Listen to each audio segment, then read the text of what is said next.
Cairo, Russian Foreign Minister Sergei Lavrov is in Cairo for talks Sunday with Egyptian officials as his country seeks to break diplomatic isolation and sanctions by the West over its invasion of Ukraine.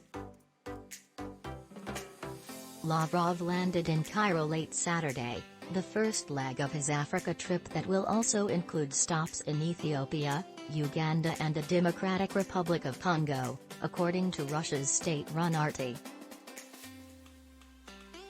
The Egyptian Foreign Ministry said Foreign Minister Sami Shukri was holding talks with Lavrov Sunday morning.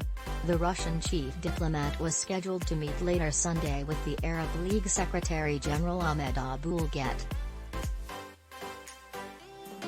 He will also address the permanent representatives of the Pan-Arab Organization, RT reported.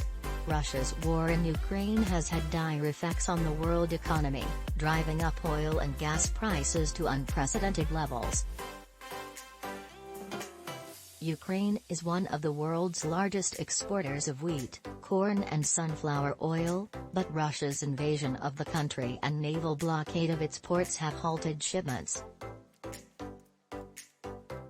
Some Ukrainian grain is transported through Europe by rail, road and river, but with higher transportation costs.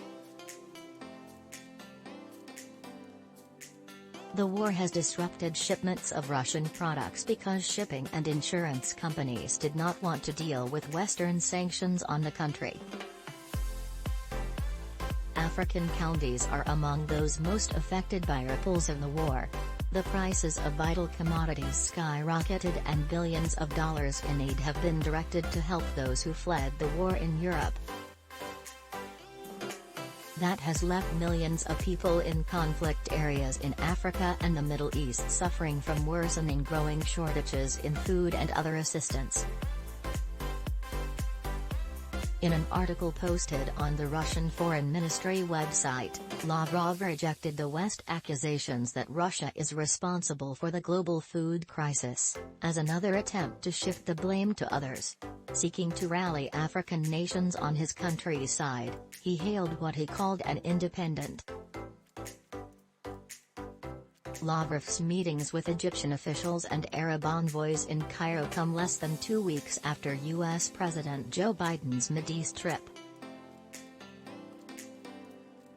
Biden met with the leaders of Israel and the Palestinian Authority, before convening a summit with the leaders of Arab Gulf countries, Egypt, Jordan and Iraq in Saudi Arabia.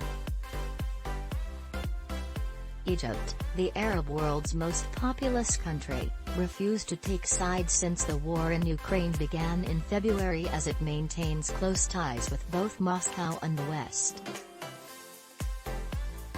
Egypt is among the world's largest importers of wheat, with much of that from Russia and Ukraine.